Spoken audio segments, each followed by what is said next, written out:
Bonjour à toutes et à tous. Donc bienvenue à cette table ronde qui va s'intéresser aux débats patrimoniaux en les envisageant comme des ressorts pour l'histoire de l'architecture. Alors il s'agit d'une carte blanche de l'Association d'histoire de l'architecture, l'AHA, qui sera animée par Camille Bidot et moi. Donc Camille Bidot et moi qui donc encadrons les trois invités que nous vous présenterons d'ici peu. Alors encadrés évidemment dans un sens bien relatif. Donc Camille Bidot et moi sommes membres de l'Association d'histoire de l'architecture. Donc Camille Bidot est maître de conférence à l'école d'architecture de Normandie.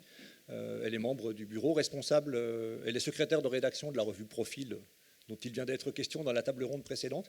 Et pour ma part, donc, je suis maître de conférence à Paris-Belleville et président de l'Association d'histoire de l'architecture.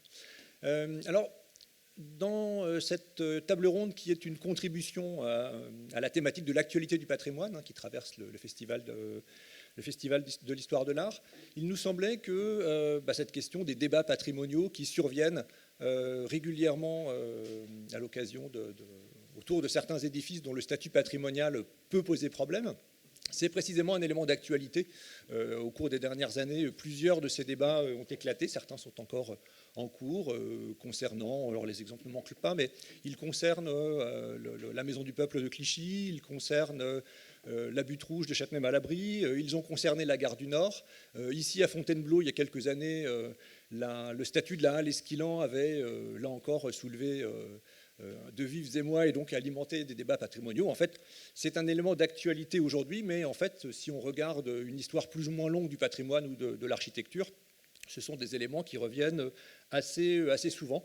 Et alors, on le sait aujourd'hui, ces débats patrimoniaux sont souvent, jouent un rôle essentiel dans l'éveil d'une conscience patrimoniale ou plutôt d'un intérêt porté à la valeur d'édifices qui jusqu'alors n'était pas forcément considéré comme très intéressant.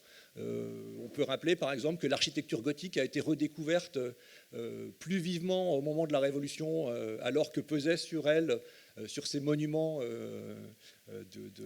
sur les monuments menacés, donc de lourdes menaces, ou on peut aussi rappeler le cas de la destruction des halles de Baltard qui a fonctionné comme un déclic pour la sauvegarde de l'architecture industrielle dans les années 70 ou plus largement de l'architecture du 19e siècle. Alors, donc, un ressort pour l'histoire de l'architecture, oui, également parce que les débats publics que suscitent ces questions de sauvegarde, d'entretien, de conservation,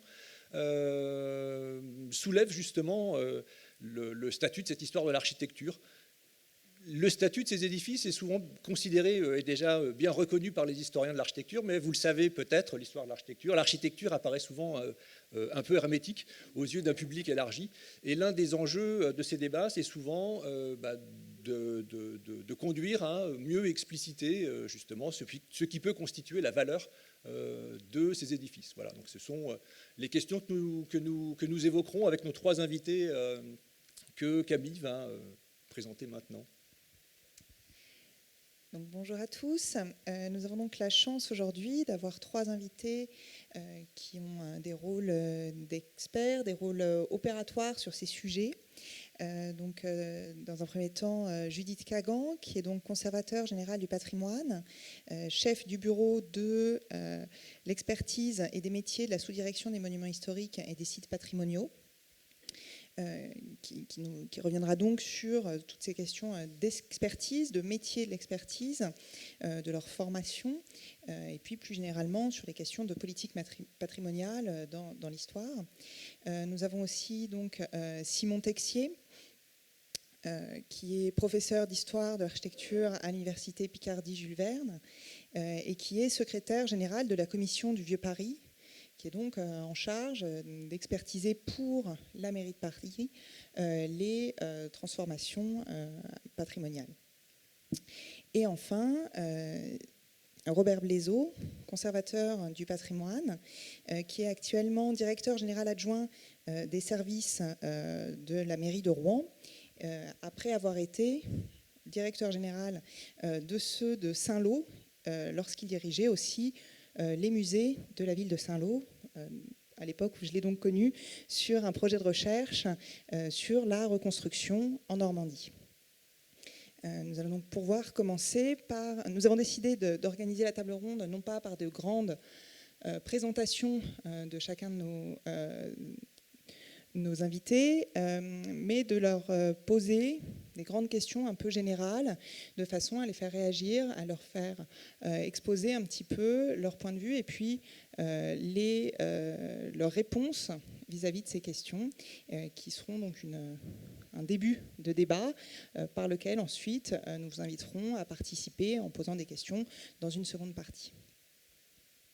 Alors, la première question va justement s'intéresser à la manière dont ces débats patrimoniaux, pour les appeler comme ça, donc, sont à la fois une opportunité et un défi pour l'histoire de l'architecture. Une opportunité parce qu'effectivement, l'occasion de débattre de la valeur ou des valeurs multiples que peut représenter un édifice à un moment donné, sont effectivement l'occasion de reposer, de réinterroger différemment, de repenser, disons, l'écriture de l'histoire de l'architecture. Alors, ça, c'est pas seulement en matière de contenu, de regard sur les objets, mais également en matière de modalité. Camille employait le terme de dimension opératoire de l'histoire de l'architecture. En fait, elle est de deux ordres. Hein. C'est un peu la première question que je vais poser à nos trois invités. C'est donc dans quelle mesure la tâche de médiation que peuvent avoir les historiens et historiennes de l'architecture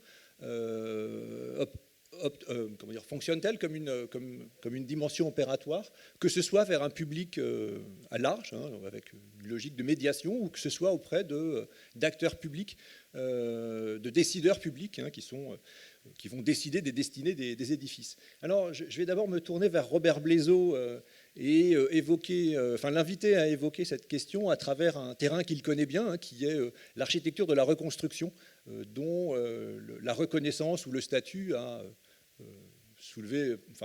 été sujet de questions pendant un certain temps. Oui, merci. Bonjour à toutes et à tous. Alors, quand on est décideur public, on se pose la question de la manière dont on va traiter ce patrimoine du XXe siècle, ce patrimoine à Saint-Lô où j'étais en poste, donc le patrimoine de la reconstruction. Et au fond, on est confronté à 6 grandes possibilités pour agir sur ce patrimoine. Alors, je vais les lister très brièvement, et puis je reviendrai sur l'une d'entre elles en particulier. Les 6 possibilités d'agir, les 6 capacités d'action, c'est d'abord d'agir sur le bâti qui est propriété de la collectivité. Pour vous donner un exemple, la ville de Rouen, c'est 600 bâtiments en propre que nous entretenons, que nous gérons. Et évidemment, dans ce patrimoine, il y a un certain nombre de monuments historiques, des églises en particulier, mais pas uniquement, et puis des bâtiments anciens, des bâtiments plus récents, des bâtiments notamment du XXe siècle. Donc on peut entretenir, on peut restaurer, on peut transformer ce patrimoine. Le deuxième levier d'action, c'est l'action sur les espaces publics qui sont de la compétence de la collectivité locale, commune ou intercommunalité.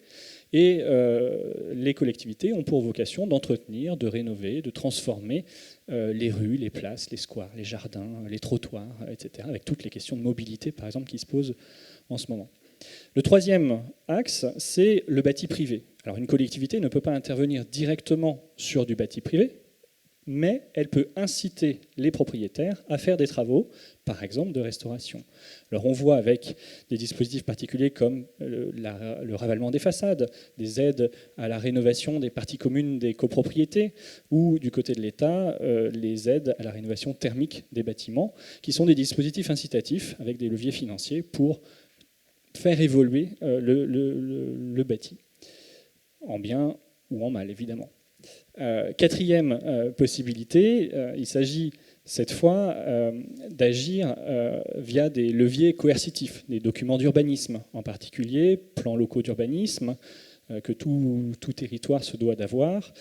Il y a des dispositifs nationaux, évidemment, les abords des monuments historiques, les sites patrimoniaux remarquables, qui constituent en eux-mêmes des sources de prescriptions ou de règles pour la transformation de ce bâti. Et puis, il reste 2 leviers qui sont très liés, celui de la connaissance, et les collectivités ont le pouvoir de financer des études de la recherche sur ce patrimoine. Évidemment, les services régionaux de l'inventaire sont aux premiers chefs concernés, mais pas uniquement, puisqu'au travers des villes et pays d'art et d'histoire ou des musées de France, il y a des services, des personnes qui s'investissent dans la recherche historique. Et le dernier levier, c'est la manière de valoriser ces connaissances, cette médiation vis-à-vis du public, Et c'est un sujet que nous avons particulièrement travaillé à Saint-Lô, je vais vous le détailler dans un instant. Mais ces 6 leviers s'entrecroisent, se mêlent, et chaque territoire va emprunter un ou plusieurs chemins qui vont pouvoir se dérouler de manière totalement transversale ou parfois même de manière très cloisonnée dans un même territoire. Pour vous donner un exemple, à Saint-Lô, donc dans la Manche, nous avions beaucoup travaillé sur la question de la réhabilitation des espaces publics et de la médiation. À 30 km de Saint-Lô, la ville de Vire, dans le Calvados, elle avait beaucoup travaillé sur les questions de réhabilitation du bâti privé de la reconstruction et sur les questions de médiation. Alors, pour vous illustrer tout ça de manière un peu concrète, qu'est-ce que nous avons fait à Saint-Lô en matière de valorisation, de médiation autour du patrimoine de la reconstruction ? Saint-Lô, ville détruite en 1944 par les bombes alliées et ville reconstruite dans les 20 ans qui ont suivi, avec une architecture évidemment qui, de la part des habitants, n'était pas toujours très bien perçue. Ville grise, ville terne, ville de béton. Et on a pris le parti d'aller à l'encontre de cette image pour inviter la population à de nouveau regarder sa ville, à apprendre à regarder sa ville et à essayer de changer le regard sur la ville. Et pour cela, nous avons profité d'un événement majeur qui se déroule tous les ans en Normandie, mais particulièrement les années en 9 et les années en 4, c'est les anniversaires du débarquement allié en Normandie, très, très marquant pour le territoire. Et en 2019, nous avons voulu associer la question de la commémoration du débarquement à celle de ce qui a suivi le débarquement, c'est-à-dire la reconstruction. Et donc nous avons conçu une saison culturelle avec des expositions, des conférences, des publications, des projections de cinéma. Même la foire exposition de Saint-Lô a été colorée des années 60 en 2019. Et tout ce travail s'est traduit aussi par la rénovation du musée d'art et d'histoire que je dirigeais alors, avec la création d'un espace dédié à cette histoire récente et à l'architecture, au patrimoine, à l'urbanisme de la reconstruction. Et à l'issue de ce travail, nous avons fait aussi un appartement témoin temporaire, un peu comme au Havre, on n'a rien inventé, on a juste copié ce que le Havre avait fait avec beaucoup de succès. Et évidemment, c'est quelque chose qui a rencontré beaucoup de succès parce qu'on est parti de l'approche humaine. On a dit aux habitants, voilà l'intérieur de votre grand-mère, voici le presse-purée de votre arrière-grand-tante. Et de là, on a tiré des fils pour emmener les gens sur des questions d'architecture, d'urbanisme. Les visites que l'on organisait avaient systématiquement un passage par l'architecture, par les places de la ville pour expliquer un petit peu pourquoi la ville était comme elle est aujourd'hui. Alors, évidemment, au-delà de ce bilan que je dresse de manière glorieuse, il y a aussi des points de vigilance ou des points d'alerte. Et je vais terminer par là. C'est d'abord la question de l'inscription de ces politiques dans le temps long. Si on veut partager l'histoire de l'architecture, et en particulier sur les architectures, je mets beaucoup de guillemets, difficiles que sont celles du XXe siècle, on ne peut inscrire ça que dans le temps long. Et malheureusement, à Saint-Lô, un coup d'arrêt a été mis depuis l'arrivée d'une nouvelle équipe municipale. Mais beaucoup d'actions ne peuvent se construire que si on y vient et on y revient. Et je pense que ça se construit même, c'est une question de dizaines d'années et pas seulement de quelques années. Le deuxième point de vigilance, c'est la question de la massification. Le public d'une collectivité qu'on peut toucher quand on fait une exposition, c'est une toute petite fraction de la population, évidemment. Donc la question de la manière dont on peut massifier cette transmission, ce partage, reste une question qui, pour moi, n'est pas totalement résolue. On sait que, par exemple, l'Agence nationale de la rénovation urbaine, l'ANRU, fait des travaux de mémoire désormais quand elle transforme des grands ensembles. Alors, je ne parle pas de la qualité des transformations, mais il y a des travaux de mémoire qui sont faits. Peut-être que là, on a une piste pour aller quelque part sur la massification de cette réflexion. Et puis, peut-être un dernier élément qui, pour moi, est essentiel, c'est la question de la sensibilisation et de la formation des élus. Moi, je travaille évidemment au quotidien avec des élus et le constat que je fais, c'est que finalement, un élu, c'est quelqu'un comme vous ou moi qui, a priori, n'a pas de compétences, de connaissances particulières en architecture, en patrimoine, et a fortiori dans l'architecture du XXe siècle. Et donc, il est normal que ces élus puissent être formés, puissent être préparés, puissent être conscientisés, le mot n'existe pas, mais je l'invente pour vous aujourd'hui, pour prendre toute la mesure de l'intérêt de ce patrimoine et de cette architecture. Et voilà, c'est quelque chose qui peut se faire, mais à mon niveau, avec les équipes que nous avions, nous avons réussi comme ça à former un certain nombre d'élus à la question, à les sensibiliser, et ça a permis de mener toute cette politique pendant quelques années. Merci. Alors pour prolonger justement les questions que vous venez d'ouvrir, notamment sur cette question de la connaissance, de la sensibilisation, je vais me tourner vers Judith Kagan qui justement a regardé dans quelle mesure les historiens de l'architecture ont eu un rôle plus ou moins important dans les protections patrimoniales de l'architecture du XXe et du XIXe siècle. Merci beaucoup. Sans remonter à l'origine des temps, je voudrais quand même rappeler peut-être rapidement l'évolution des dispositifs de protection et effectivement revenir à la source, qui est une circulaire de Prosper Mérimée, donc pas un historien de l'art ni un historien de l'architecture, mais de mars 1838, et qui demande au préfet de classer par ordre d'importance les monuments pour lesquels des secours doivent être demandés. Ça, c'est l'origine même du même terme classement au titre des monuments historiques, comme on le dit aujourd'hui. Et donc voilà, c'était en fait au départ, évidemment à cette époque-là, la notion de monument, de vestige, d'anciens monuments, monuments de la France, vous avez tous les termes, on ne parle pas de patrimoine à ce moment-là, c'était essentiellement les monuments du Moyen-Âge et ça se constate par les premières listes de protection. La question du rapport au temps et est-ce qu'on peut classer des choses récentes apparaît très vite et c'est très intéressant dans les débats de la commission et vous pouvez le voir et j'en veux pour preuve surtout les débats au moment où on va commencer à s'intéresser aux objets mobiliers. Ça a été mon travail pendant très longtemps, le patrimoine mobilier, et on voit bien que quand on crée les sections de la commission des monuments historiques dédiés aux objets mobiliers, on se dit ah non, il faut déjà qu'il y ait quand même un peu de distance qui soit prise avec ces objets-là, les objets de notre siècle, on est au 1891, on ne peut pas s'y intéresser, sauf exception, il y aura toujours des exceptions. De la même façon qu'il y a une habitude qui a été prise de dire, pour l'architecture, on ne va pas classer des bâtiments dont les auteurs sont encore vivants, sauf exception. On a classé du Rem Koolhaas ici et là, y compris le Corbusier. Voilà. Donc il y a toujours des exceptions, mais il y avait toujours cette histoire de distance et de garder une certaine distance vis-à-vis du moment de la création pour pouvoir être sûr qu'on ne faisait pas d'erreur sur le jugement et sur l'intérêt patrimonial, l'intérêt d'art et d'histoire. C'est aussi ça un terme très très important qui existe depuis la Révolution française, l'intérêt d'art et d'histoire au nom duquel on protège au titre des monuments historiques. Ça complète ce qu'a dit tout à l'heure Robert, ce sont des politiques nationales, on s'inscrit dans le temps long, on vient du temps de Prosper Mérimée contre la commune de Saintes pour protéger les vestiges antiques de la commune de Saintes. Vous avez tous lu sans doute du Mérimée qui s'insurge contre la bêtise des édiles locaux. Voilà, donc alors ça aussi, ça a un petit peu changé quand même, c'est-à-dire qu'au départ, c'est une affaire d'experts, la commission des monuments historiques, avec tous les chartistes de la terre, avec tous les professeurs de la terre, etc. Et puis, petit à petit, c'est aussi en même temps un mouvement ambivalent parce qu'on a aussi les sociétés savantes qui font l'espèce de pendant et qui alertent, qui écrivent au préfet, qui sont l'un des bras armés du préfet. On le voit très nettement aussi tout au cours du 19e siècle. Et si je vais à l'autre bout du spectre et dans une période plus récente, ça a été aussi pour nous, dans l'administration des monuments historiques, la déconcentration à partir des années 80.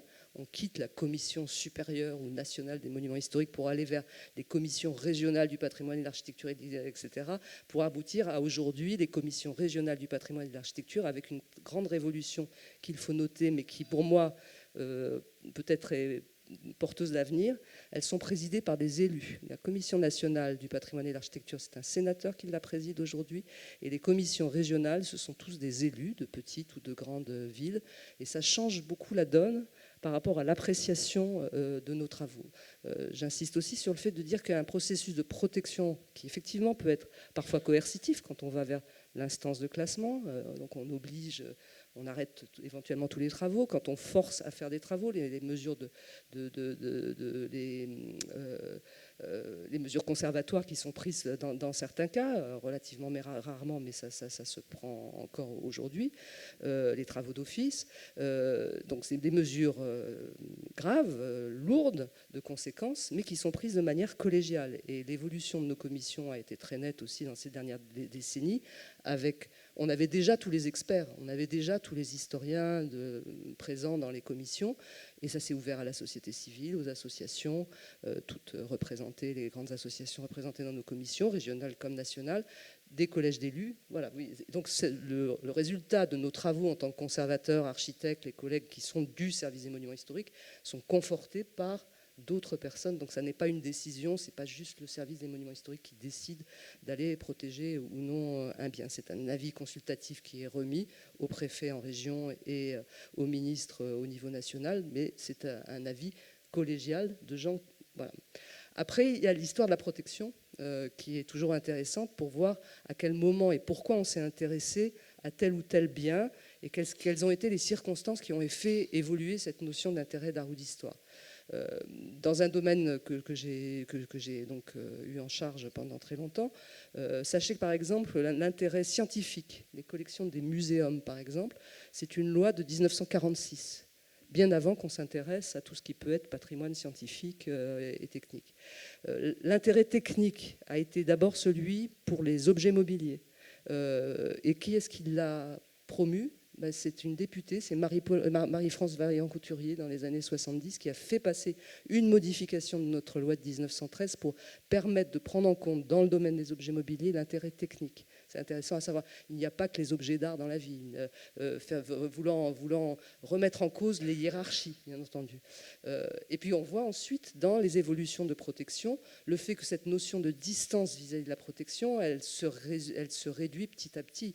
Quand on voit le plateau d'Assy, il est protégé dans les années 71, l'église du plateau d'Assy, avec tous ces objets dedans. Ou même, par exemple, rappelons, avant que Malraux soit ministre, le théâtre des Champs-Élysées en 1957.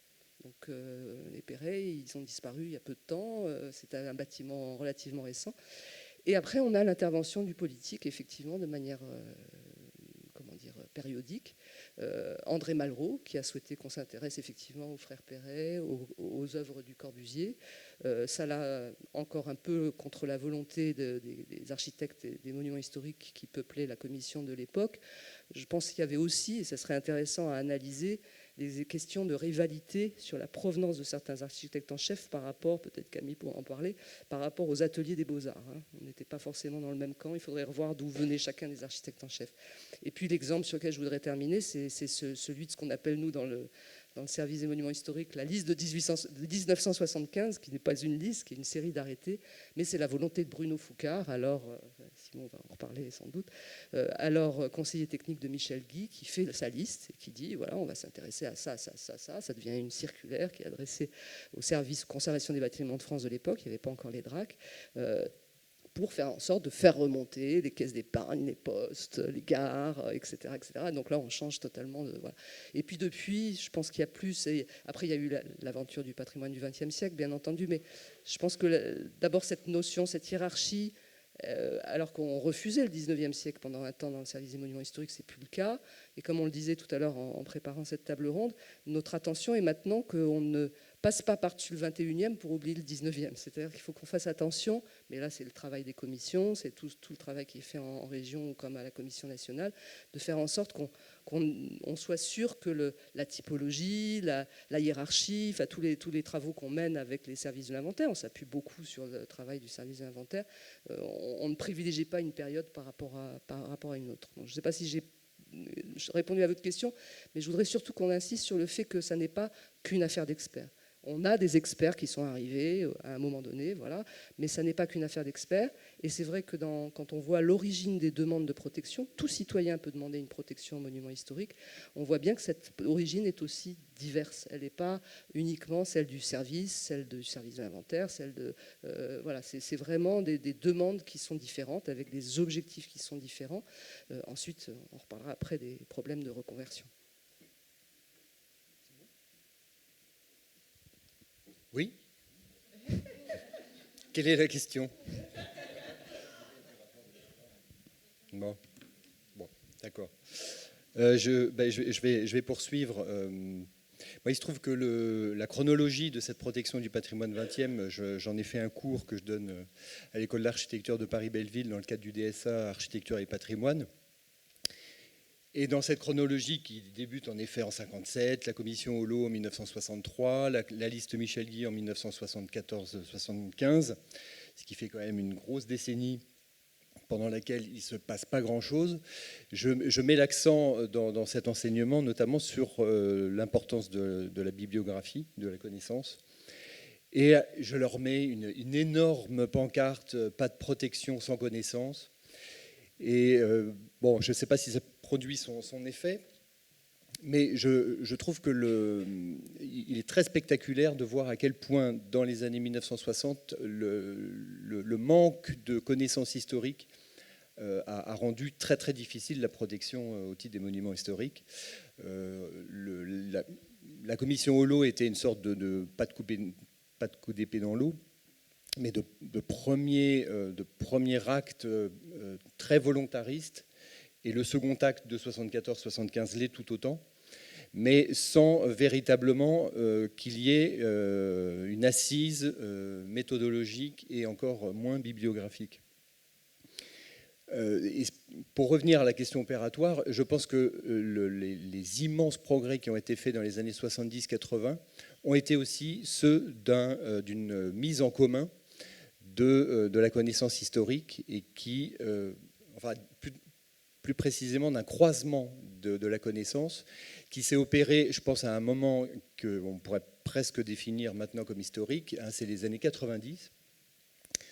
Alors on est un certain nombre ici à avoir connu justement ce moment où notamment l'Institut français d'architecture, l'université, l'inventaire, le ministère de la Culture fédèrent des travaux de recherche sur le patrimoine industriel, en l'occurrence, sur les bâtiments de Paul Frieuset, c'est comme ça qu'on a pu les protéger dans les années 90.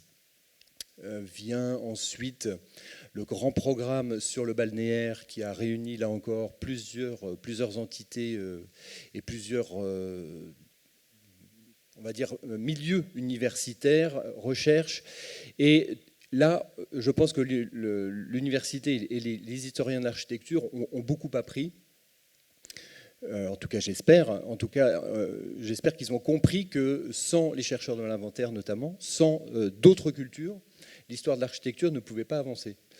En tout cas, pas réellement progresser à la fois dans ses méthodes, dans ses corpus. Et malheureusement, je crois, comme on peut déplorer le manque de connaissances sur le 19e aujourd'hui, en tout cas le peu d'intérêt que la communauté scientifique, d'une manière générale, porte au 19e siècle, on peut imaginer qu'on n'ait pas totalement retenu la leçon, hein, de cette nécessité de croiser les corpus dès lors qu'on délivre un propos très synthétique, universitaire. Le moment vraiment très très fécond où l'IFA, l'université et l'inventaire mettent leur travail en commun, notamment sur les inventaires du balnéaire, hein, que ce soit la côte basque d'une manière générale, et sur oui, tout le travail sur les villégiatures, sur le patrimoine balnéaire a considérablement augmenté la connaissance des historiens de l'art. Alors, un petit mot sur la commission du Vieux Paris dont je m'occupe depuis 1 an et demi. De ce point de vue-là, j'irai un peu dans le même sens. On se rend compte qu'il y a des services qui produisent une connaissance assez considérable. Parfois, ça reste de la littérature grise et qui pourtant mise à la portée de tous. Et c'est pour ça que de temps en temps, on se dit que les historiens de l'architecture devraient aussi être dans une sorte de veille permanente parce qu'ils sont entourés de services publics qui font un travail quotidien, qui en général est mis en ligne. Et ce travail n'est pas toujours exploité, hein, peut-être pas assez systématiquement.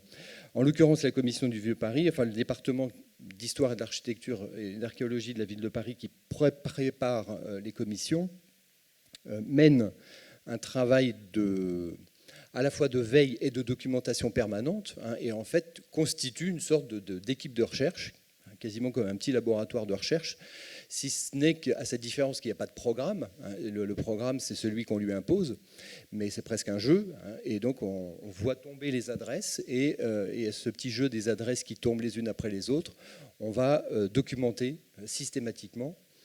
Donc sans réel hypothèse, sans point de départ véritablement fondé, mais dans une logique de réponse à la communauté, enfin aux élus, aux architectes, aux maîtres d'ouvrage, aux entrepreneurs, aux investisseurs. Toute cette connaissance, malgré tout, ne fait qu'amplifier le bagage que l'on a sur Paris. Et là, on peut mettre en tension, je pense, l'importance de ce que cette connaissance sur, pas le vieux Paris, mais Paris d'une manière générale, l'importance croissante de cette connaissance et le peu d'investissement de l'université dans cette connaissance de Paris, en l'occurrence. Alors, le 19e siècle, c'est une chose, Paris, c'en est une autre. Il y a des domaines comme ça sur lesquels, dans les années 70-80, on avait énormément réinvesti, et puis, dans les années 2000-2010, on semble s'être dit que le travail était fait. Et finalement, on se rend compte petit à petit qu'il reste des tonneaux d'archives à dépouiller, d'architectes à exhumer. Et voilà, en tout cas, il y a du travail, en tout cas pour longtemps. Ça, c'est sûr. Alors, juste un dernier mot sur la question de Paris et de son patrimoine. Il y a un travail qui est mené actuellement de réactualisation du plan local d'urbanisme. Donc là, on est vraiment dans l'opérationnel. Ce plan local d'urbanisme à Paris, il comprend des protections, donc 5000 parcelles. Alors bâtiments ou parcelles, c'est pas toujours facile. C'est plutôt des parcelles que l'on protège, mais parfois dans une parcelle, c'est un bâtiment particulier. Mais depuis 2006 et avec quelques réactualisations, Paris s'est doté d'un corpus qui est assez exceptionnel de 5000 protections ville de Paris, ce qui fait à peu près un 20e, je crois, du patrimoine parisien qui est protégé. Alors pas au titre des monuments historiques, c'est une protection qui est beaucoup moins contraignante, la PVP, mais elle a pour le travail de réactualisation des PVP qui va peut-être permettre de monter à 7000, voire 8000 parcelles protégées, là intègre une dimension qu'on va dire citoyenne, qui n'est pas très simple non plus à gérer. C'est-à-dire que pour ces protections, la ville de Paris a décidé de faire appel à toutes les bonnes volontés, les sociétés savantes, mais aussi les citoyens et citoyennes peuvent faire remonter des adresses. Ces adresses sont ensuite documentées et la ville de Paris jugera s'il est bon de protéger ces adresses. Alors là, on arrive à des propositions qui parfois sont un petit peu saugrenues, tel mur-pignon, tel treil.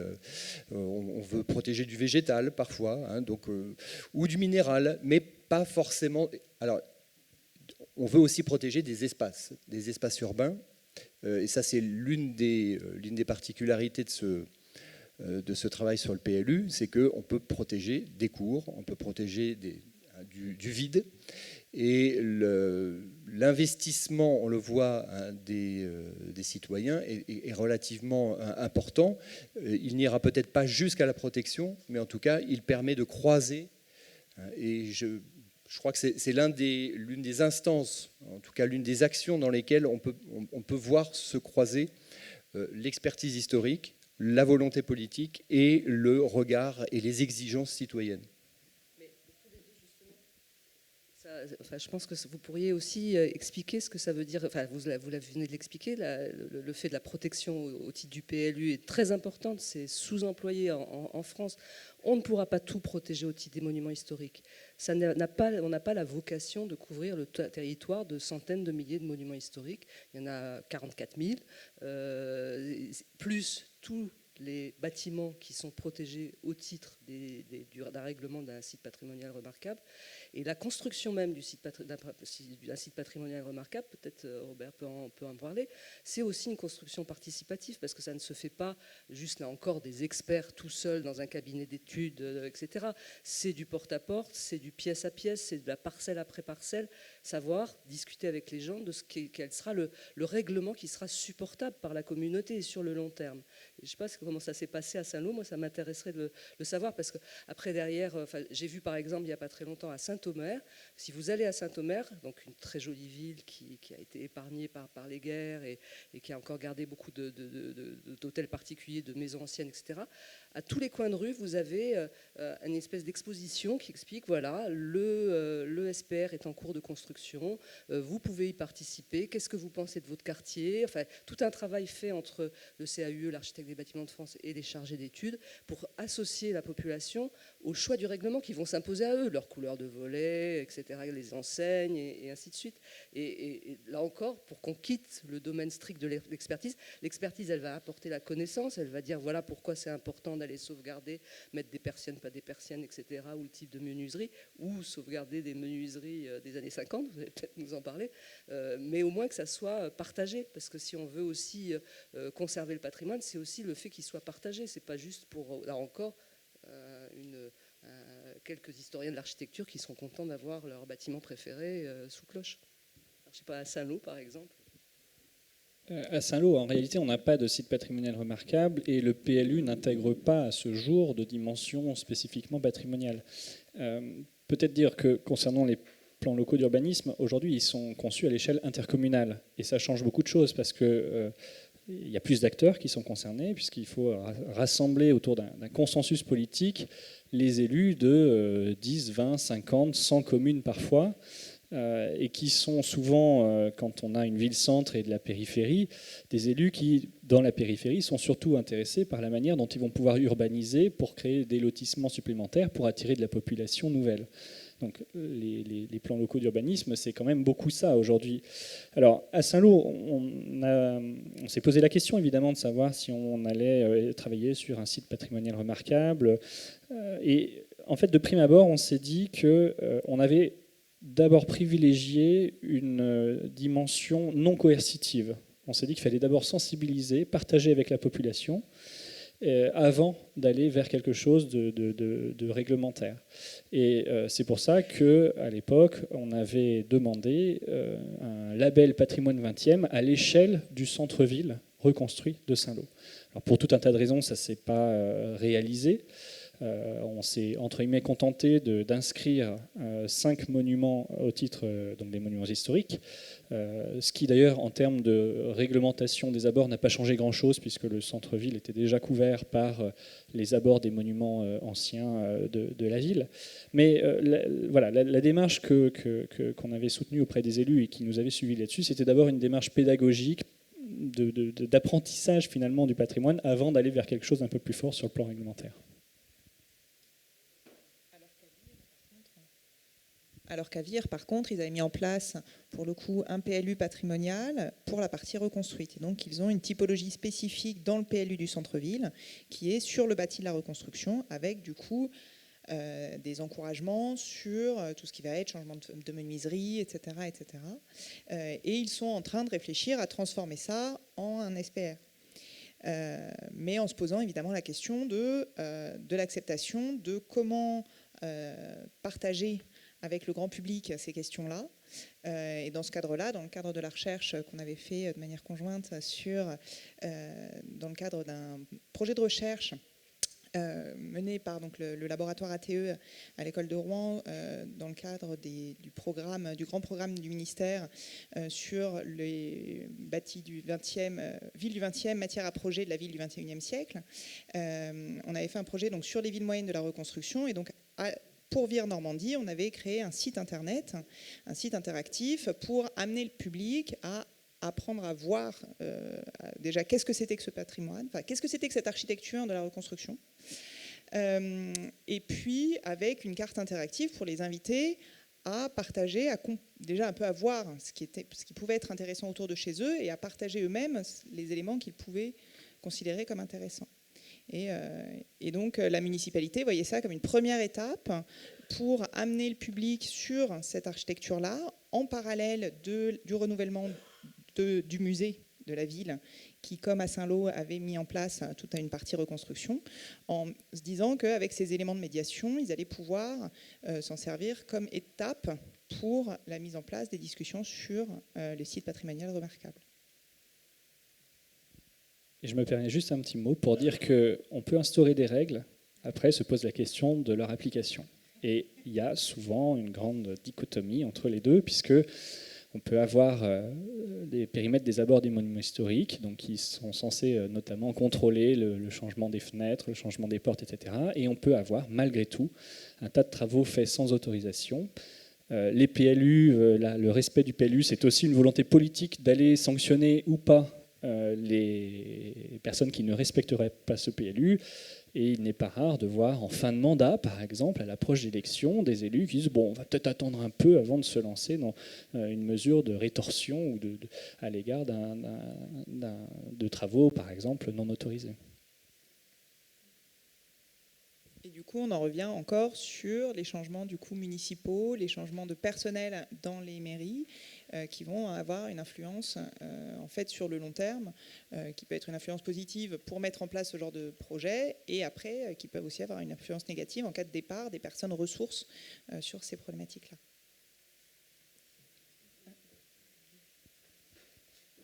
De ce point de vue-là, je voulais demander à Robert, parce qu'il nous avait fait l'honneur de la visite de cet appartement témoin, je vous conseille, c'est absolument génial. Allez à Saint-Lô, voilà. Et je voulais savoir si après le changement de municipalité, il y avait une continuité de l'action publique, ou au moins une pression de la demande pour que soit toujours visitable ce lieu merveilleux, ou est-ce que pouf, ça s'est tombé, un peu comme on l'a vécu ici à côté à Saint-Fargeau-Ponthierry, où carrément l'opposition municipale a fait campagne contre le projet de centre culturel de Rouen.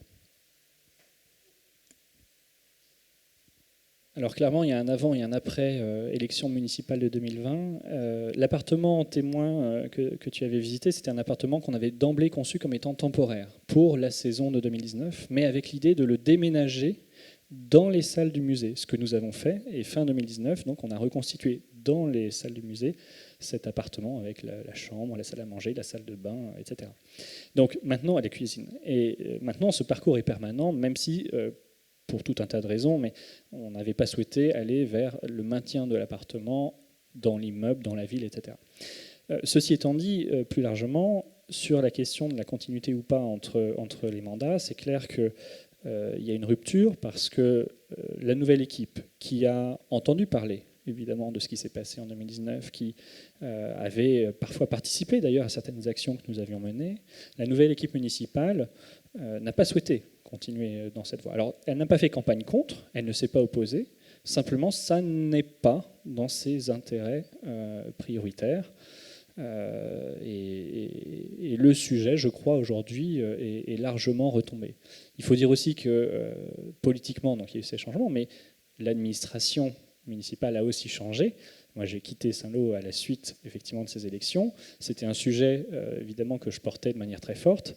Et il est vrai que mes successeurs n'ont pas forcément non plus la même appétence pour ces sujets-là et n'ont pas forcément non plus les mêmes relais d'opinion auprès des élus que ce que je pouvais avoir en tant que directeur général adjoint ou directeur général des services à Saint-Lô. Donc effectivement, un coup d'arrêt, espérons que ça reprendra un jour. Après, la pression de la population, honnêtement, il n'y en a pas sur ce sujet-là. À Saint-Lô, j'en ai pas senti. Alors, l'Office du tourisme à Saint-Lô s'y est mis sur le tard. C'est-à-dire qu'eux, ils se sont réveillés fin 2019, une fois qu'on avait fini notre grande saison culturelle, en se disant « Ah, mais au fait, c'est pas mal ce que vous avez fait, il faudrait peut-être qu'on s'y mette aussi. » Donc, ils ont quand même lancé des choses en 2020, des expositions, des publications, des brochures touristiques pour le public extérieur. Donc, il y a eu des choses. C'est vrai que c'est quelque chose qui maintenant est en toile de fond, mais aujourd'hui, il n'y a plus d'action forte sur ce sujet-là.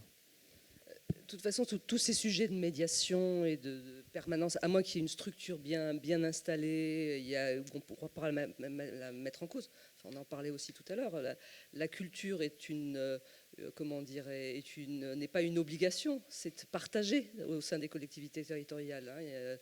Donc voilà, c'est un choix qui est fait, qui est assumé. Là où ça devient très problématique, c'est quand des biens sont en danger. Un musée en caisse, une église qui se dégrade à un point, mais quand même il y a la notion de péril, alors c'est quand même rare que ça, quoique, bon, ou le risque de démolition.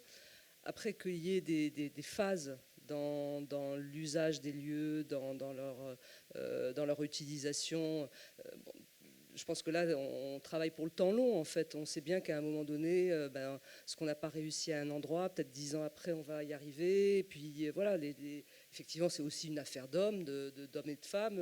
Donc, c'est pas...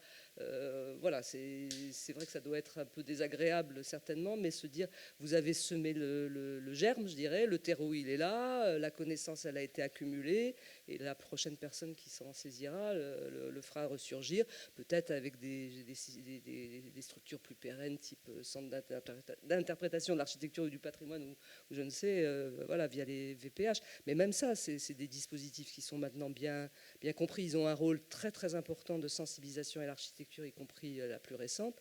Mais malgré tout, ça reste toujours des structures fragiles, quoi. À part les grandes institutions comme certaines qui sont présentes ici au milieu de la salle étatique, c'est vrai qu'on a toujours ce risque d'aléa, quoi, finalement. Mais je pense que la connaissance accumulée, on le voit avec l'histoire de la commission du Vieux Paris, là c'est pareil, il y a une telle masse de connaissances il n'y a pas de raison que cette masse de connaissances soit perdue. Après, il faut arriver à l'exploiter, quoi. Oui, j'en profite pour vous signaler que vient d'être mise en ligne un ensemble de 11 300 photographies numérisées, plaques de verre, depuis 1916. Donc ce n'est pas les toutes premières campagnes de photographie de la Commission du Vieux Paris, mais à partir de 1916 avec la création du casier archéologique, et jusqu'aux campagnes des années 1960. Il reste à numériser tout ce qui va des années 60-70 à aujourd'hui. C'est un travail considérable qui a aussi fonctionné avec un consortium qui est Paris Time Machine, qui est une plateforme qui agrège archéologues, géographes, historiens et historiens de l'architecture. Et ces photographies permettent, là dans une pure logique toujours de service public, de mettre à jour, parce qu'en un simple clic, vous allez pouvoir vous promener sur des milliers d'adresses. Alors ça reste bien sûr confiné, si je puis dire, au territoire parisien intramuros, même si la commission, le casier archéologique a été aussi celui du Grand Paris, mais là la campagne photo est limitée à Paris intramuros, mais c'est un outil de travail absolument fabuleux, qui s'agrège et qui s'ajoute à des dizaines aujourd'hui de corpus mis en ligne. Avec tout ça, c'est vrai que la connaissance va aussi pouvoir être déjà mieux partagée, puisque maintenant quiconque a un ordinateur et une connexion Internet peut se lancer dans une sorte d'exploration de ce qu'a été le Vieux Paris, découvrir des bâtiments, découvrir alors des rues et des bâtiments qu'on ignorait, mais découvrir aussi son propre quartier, la physionomie de sa propre rue. Moi, j'ai découvert des bâtiments autour de chez moi que je n'avais jamais vus autrement avec un autre support. Découvert, par exemple, un cinéma, un petit music-hall sur le faubourg Saint-Antoine sur lequel on n'avait absolument aucune information jusqu'à maintenant. Alors, il en existe sûrement.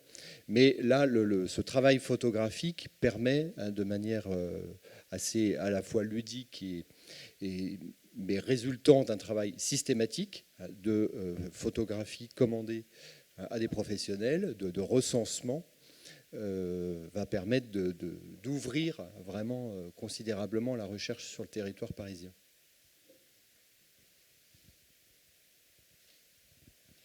Oui, alors justement, dans le petit paragraphe qui présentait votre table ronde, vous évoquiez un certain nombre de polémiques ou de combats pour le patrimoine, la Maison du Peuple de Clichy, etc. Quel est votre regard à tous les trois sur ces polémiques récentes ? Qu'est-ce que ça a permis à l'histoire de l'architecture? Et dans l'autre sens, est-ce que vous jugez que les historiens de l'architecture ont pu apporter ce qu'ils devaient apporter à ces débats? Est-ce qu'ils se sont fait entendre? Alors pardon, mais c'est drôle que ça soit toi qui prenne la parole, Catherine Chevillot, présidente de la Cité de l'Architecture et du Patrimoine, parce que quand j'avais préparé la table ronde avec Guy Lambert, je lui avais parlé de notre cours sur la gestion des polémiques.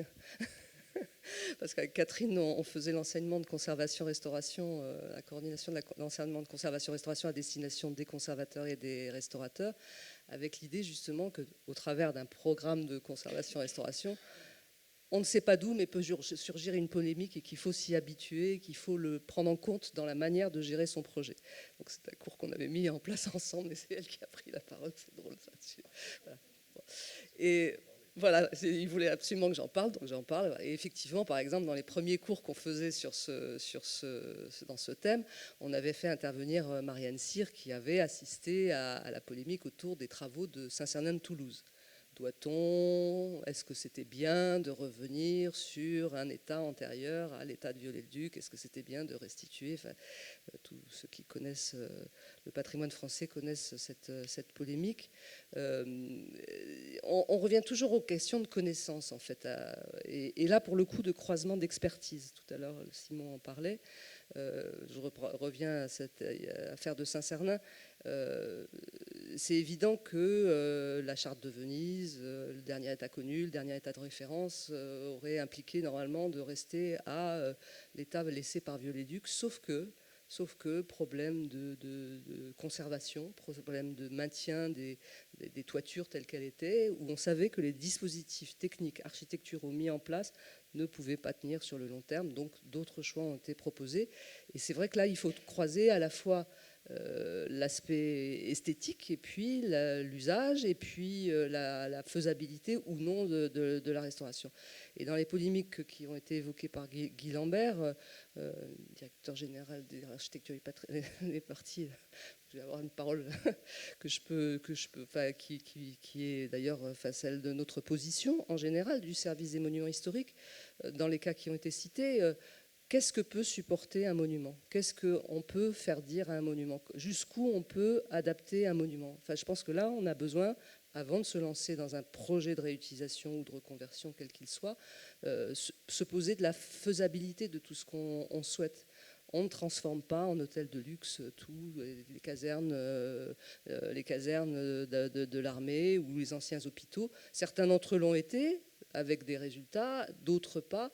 La question ça veut dire que derrière, c'est notre problématique, hein, la réutilisation, la reconversion des grands ensembles, des grands bâtiments qui n'ont plus leur usage aujourd'hui, qu'est-ce qu'ils peuvent supporter?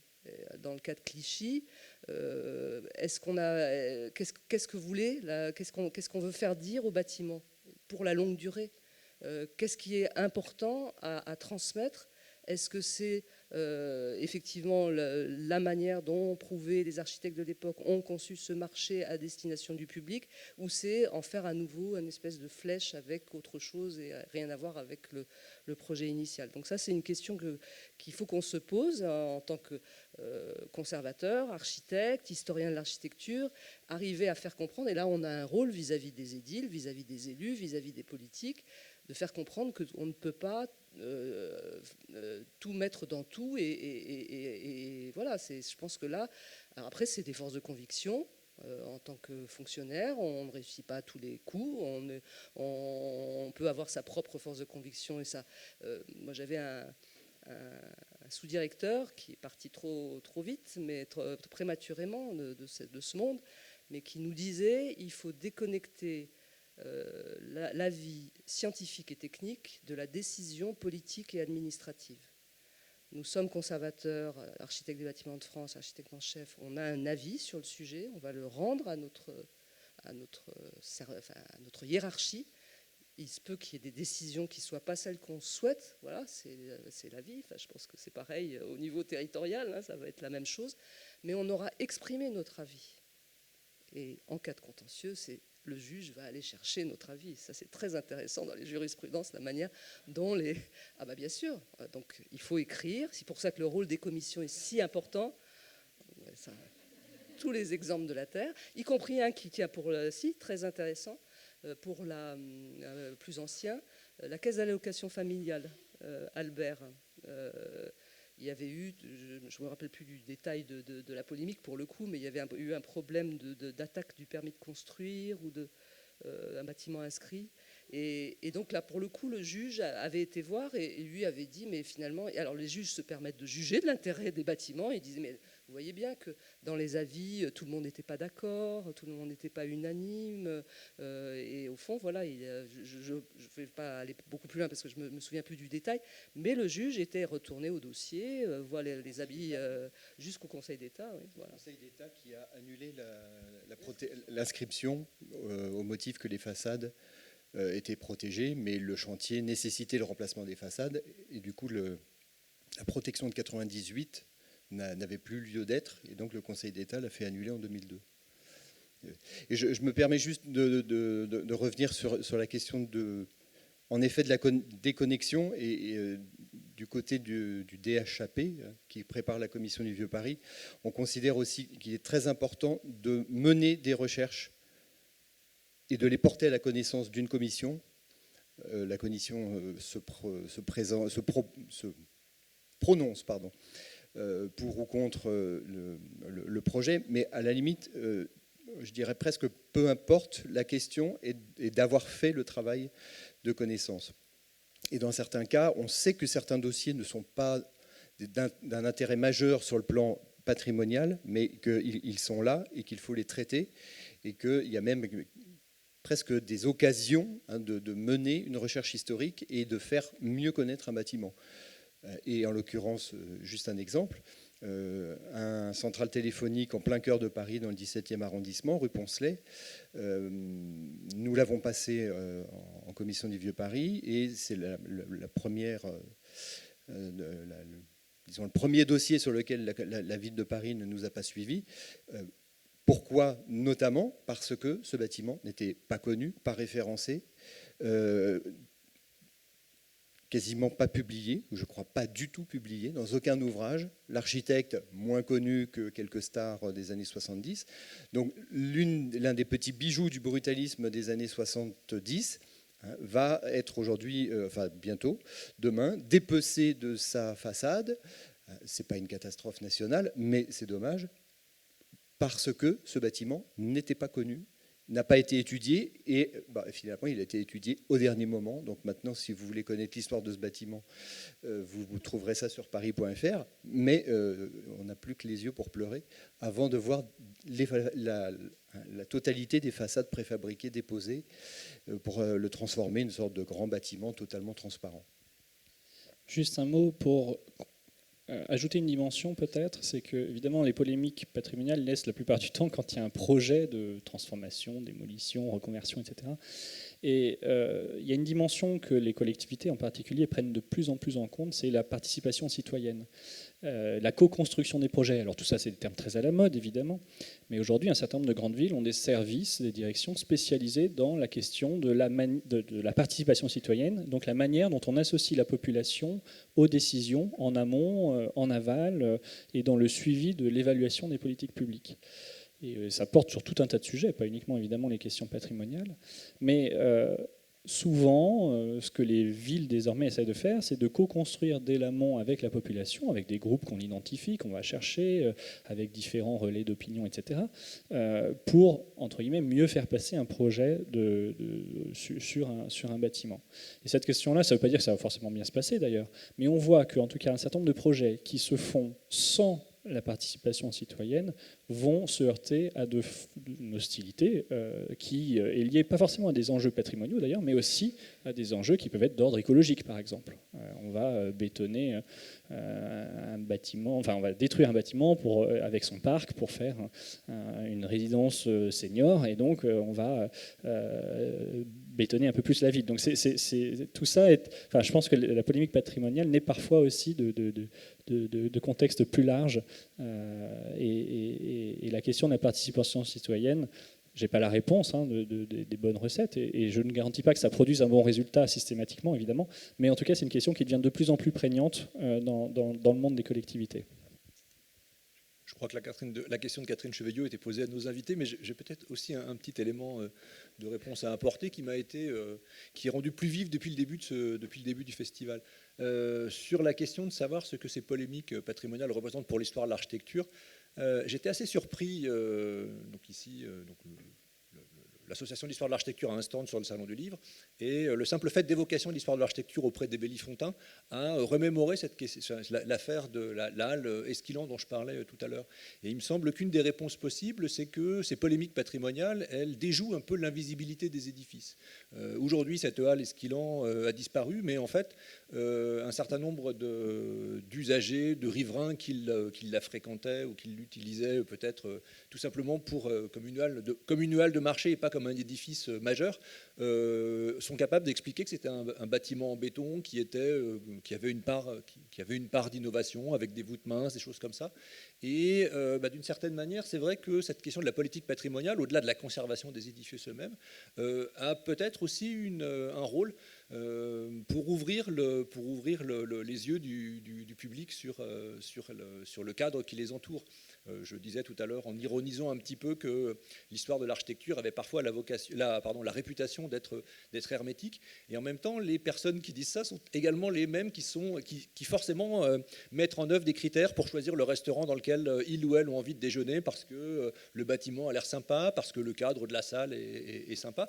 Et en même temps, c'est très, très enthousiasmant de s'apercevoir que malgré ces discours un peu réservés des mêmes personnes sur l'histoire de l'architecture, en fait, ces choses-là se mettent en œuvre.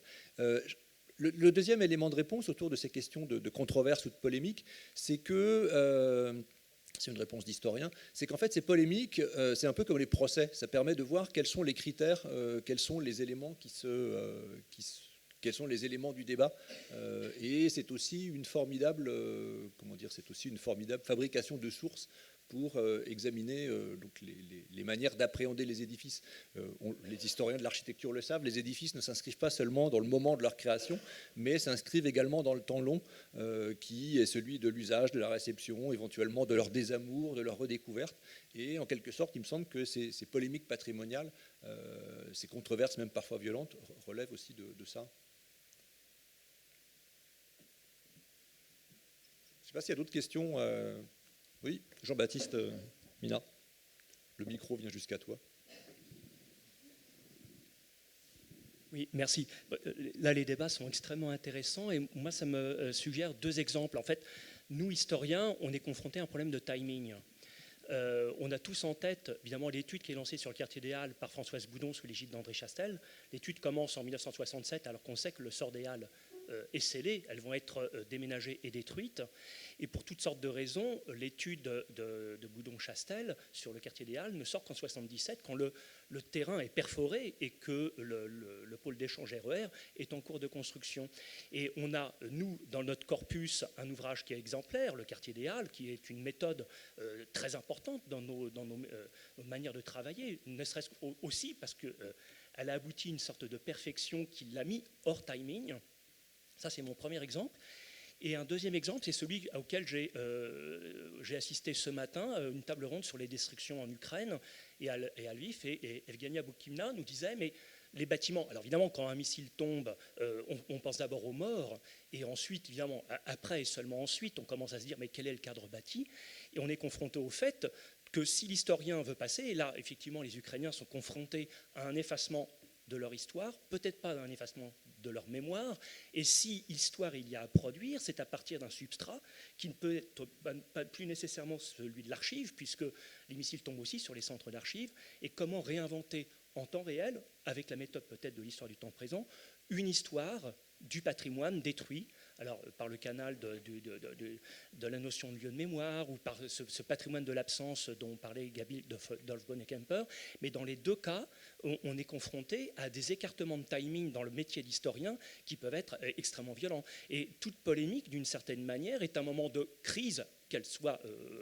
voilà, on l'a vu avec la halle des skiants, et ce que tu disais, Guy, c'est tout à fait juste, et aussi Simon, c'est que le malheur de cette halle, c'est qu'on n'a pas réussi à mettre dans un manuel, dans un ouvrage sur les skiants, la halle de Fontainebleau. Et donc, finalement, il n'y avait pas de name dropping possible, et la halle est tombée. Enfin, évidemment, les choses sont un peu plus complexes que cela, mais on a toujours un problème d'écriture de l'histoire au bon tempo. Et là, ça nous pose la question, Simon, évidemment, ce que tu fais au DHAP, c'est t'es confronté à un tempo qui ne t'est pas qui t'est imposé, et tu es obligé d'inventer des méthodes en temps réel. Et c'est ça qui est intéressant.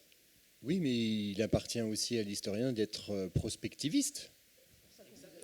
On peut inventer des patrimoines. Et donc, en tout cas, dans le cadre des protections villes de Paris, on s'est dit que, je ne sais pas si on y arrivera, si on aura le temps, mais il est urgentissime d'identifier, et la commission du Vieux Paris s'est fixée, en tout cas dans ses objectifs, non pas d'inventer, mais il ne faut pas exagérer, mais d'identifier quels seront les corpus que dans 5-10 ans, on va devoir protéger.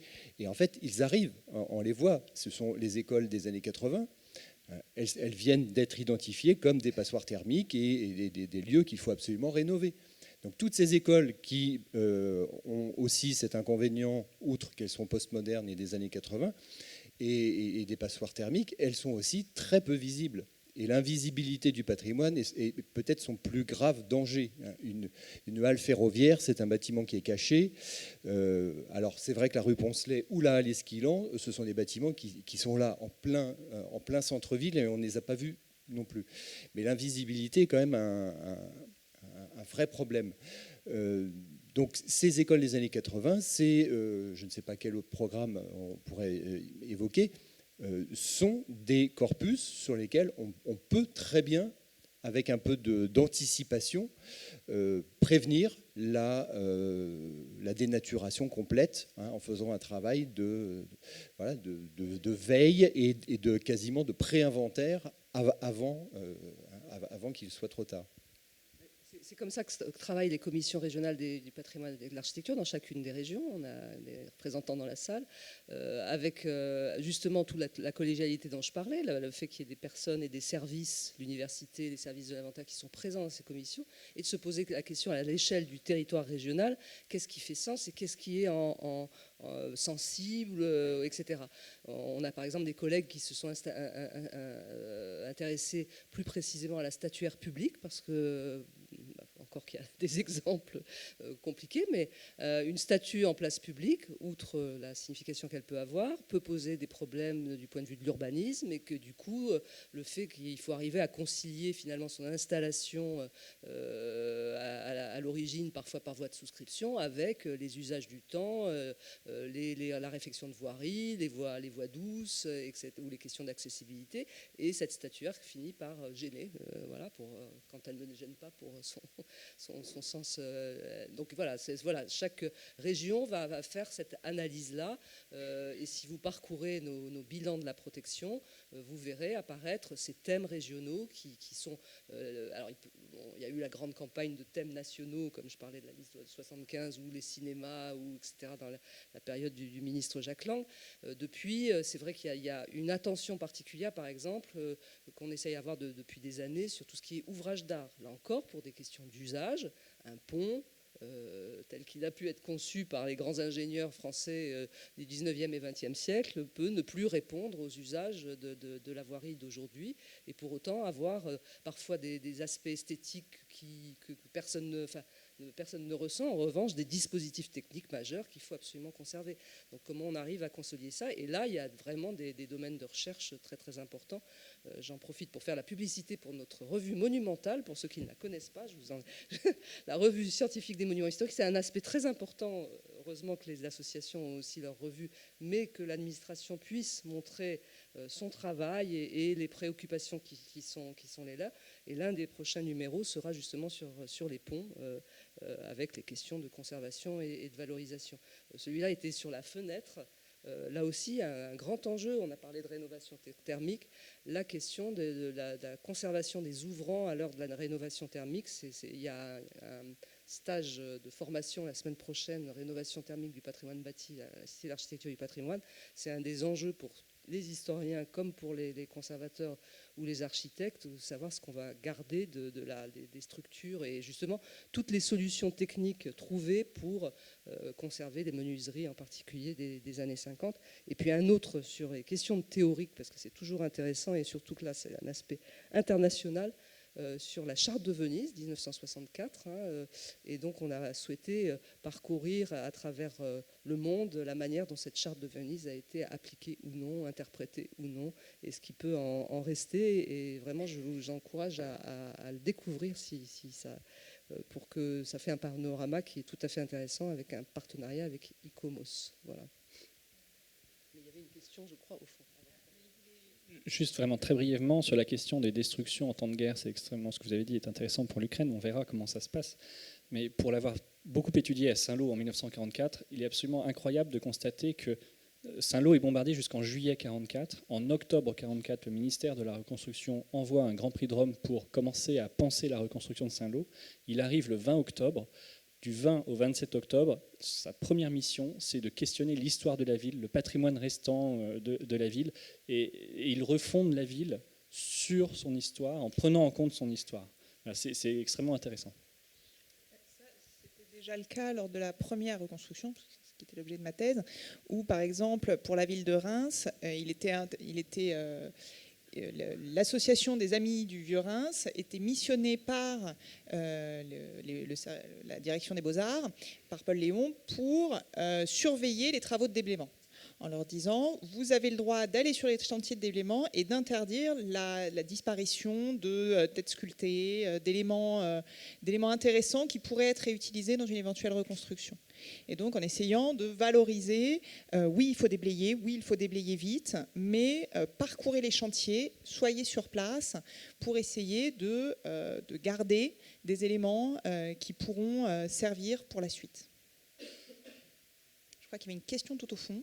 Oui, je voulais rebondir sur l'intervention de Jean-Baptiste Minart et abonder aussi dans le sens de la connaissance, bien entendu. Un des résultats de l'étude du quartier des Halles et du traumatisme de la destruction des Halles, c'est la sauvegarde de la gare d'Orsay, pour laquelle il y avait une polémique importante. On est passé pas loin de la destruction. Certains la qualifiaient à l'époque de gare la plus laide de Paris, tout simplement. Je pense qu'aujourd'hui, plus personne n'emploierait un qualificatif pareil pour ce qui est devenu le musée d'Orsay et dont l'élément architectural, l'enveloppe architecturale et décorative est aujourd'hui d'une qualité reconnue assez universellement. Mais si on a sauvé la gare d'Orsay, c'est pour sa structure métallique. Ce qu'on estimait être détestable, c'était toute la décoration, la pâtisserie sculptée, qui enrobait, voire masquait la structure métallique. En quelque sorte, on a sauvé la halle, la voûte métallique de la gare d'Orsay par regret de ne pas avoir sauvé les halles, et ayant sauvé la structure métallique, on a sauvé tout le reste. Dieu merci. La gare de la Loue, avec toute son intelligence structurelle, spatiale, toutes les qualités qu'elle recouvre, a été sauvée d'une certaine manière grâce à cette destruction regrettable des halles de Baltard. Quant à la polémique et à ce qu'elle peut avoir ce qu'elle permet de visibilisation, en quelque sorte, de revisibilisation, je ne sais pas comment dire, en tout cas, elle attire l'attention sur des choses contestées. Je suis d'accord avec toi, Judith, quand tu dis que c'est assez similaire à un procès. Le problème, c'est qu'un procès, c'est souvent dramatique, et que pour gagner un procès, il faut souvent forcer le trait. Si bien qu'on a quand même dans les polémiques des aspects assez détestables de caricature, en fait, où les opinions s'expriment sans aucune mesure. Et notre rôle à nous, c'est quand même plutôt de rappeler, et moi j'y réfléchis beaucoup pour les monuments publics en ce moment, par exemple, qui sont un peu moins l'objet de polémiques, mais qui il y a 2 ans étaient vraiment dans l'œil du cyclone. On doit pouvoir expliquer qu'il est hors de question de les détruire, mais qu'il est hors de question aussi de s'accrocher de manière totalement réactionnaire en disant on n'y touche pas. Bien entendu, un monument public dans l'espace public, un monument dans l'espace public, porte des valeurs qui ont évolué depuis son origine, qui peuvent ne plus correspondre à ce que la société est en droit de considérer comme bon, et donc il est tout à fait légitime d'interroger le positionnement d'un monument. Son existence ne peut pas être remise en cause, mais son déplacement peut être une mesure absolument légitime. Mais la polémique, malheureusement, a tendance à forcer le trait et à dire soit, on le voit aux États-Unis, où l'aboutissement des polémiques est souvent beaucoup plus radical, soit on ne touche à rien et éventuellement on protège par des grilles et des policiers, soit on détruit et on ne veut plus voir cette chose. J'espère qu'entre les deux, nous pouvons contribuer collectivement à un débat un peu plus apaisé, un peu plus intelligent. C'est justement l'objet du numéro de Esprit dans lequel Claire Barbillon et Anne Lafont s'entretiennent sur ces questions justement de... Oui, il y avait une question sur le fond. Ah zut, je suis passé trop vite. Il faut relever la main, excusez-moi, je peux être myope. C'est vous ? Non, je voulais juste rebondir sur ce que vous disiez par rapport à la destruction de Saint-Lô ou de Reims. Moi, je viens de Brest. Et en fait, finalement, ce que vous avez dit, c'était très intéressant, cette idée de devoir aujourd'hui porter un regard critique sur l'architecture qui se construit pour pouvoir en quelque sorte l'inventorier avant l'heure. Je pense finalement, vous voyez que si Brest a été reconstruite de manière très différente de ce qu'elle était la ville d'avant, c'est parce que c'était une ville un peu invisible. Enfin, dans beaucoup d'écrits qu'on avait sur Brest, les écrivains tournaient le regard vers l'océan, vers l'Arsenal, et en fait laissaient derrière toujours leur dos la ville. Et il y avait peu de bâtiments remarquables, ou quasi aucun. Enfin, j'exagère peut-être, enfin, il y en a quelques-uns, mais très peu connus, et qui ont fait que Maton, Prix de Rome aussi, a opté pour une reconstruction radicale et très différente de ce que pouvait être la ville. Donc je crois que ce que vous dites aujourd'hui, le fait de s'intéresser à l'architecture moderne, contemporaine, et d'en parler, c'est très important, mais c'est peut-être pas juste le travail des historiens, mais aussi des artistes, de la représenter, des écrivains, pour en parler, pour en fait créer l'imaginaire collectif autour des villes, et qu'elle entre dans l'histoire, et qu'on puisse trouver par la suite ses sources pour s'y baser et protéger certains bâtiments. Donc voilà, c'est juste une remarque, c'est pas vraiment une question. Non, mais c'est intéressant. Et alors, dans le cas de Brest, je ne connais pas bien l'histoire de Brest, mais ce qui est amusant, c'est qu'aujourd'hui, on dit que c'est une ville où il y a du vent partout, c'est une ville désagréable, etc. Mais en fait, quand on regarde, il y a eu des études qui montrent qu'avant-guerre, c'était déjà le cas, en fait. Donc la reconstruction n'a pas changé les choses là-dessus. Mais on a collé à la reconstruction une image négative, en tout cas, que l'on a voulu faire perdurer. Oui, le rôle des artistes, évidemment, est important. Et pour illustrer ce que vous dites, à Saint-Lô, on avait passé commande d'œuvres d'art à des artistes, notamment des fresques, sur la question de la reconstruction, et on a eu des travaux très intéressants. Vous avez parlé de l'intégration des élus, des citoyens au débat, que c'était de plus en plus important pour faire émerger des lignes, en tout cas. Ce que je vois depuis ces quelques dizaines de mois, enfin oui, ces quelques mois depuis que je suis à la Cité, c'est en tout cas dans les grandes opérations de politique publique comme Action Cœur de Ville, Petite Ville de demain, etc., c'est que le patrimoine est devenu vraiment stratégique pour les élus, en tout cas de ces villes-là. Et vous avez aussi parlé de formation. Donc je voulais profiter de l'abus de position dominante comme Judith pour faire une petite minute de pub. C'est que la Cité va réouvrir, grâce à un partenariat avec l'École du Louvre, un cours d'histoire mondiale de l'architecture à partir du mois de septembre, qui durera toute l'année, 37 séances, qui parcourra, alors à très grands traits, un peu comme de l'initiation des premières civilisations jusqu'à aujourd'hui.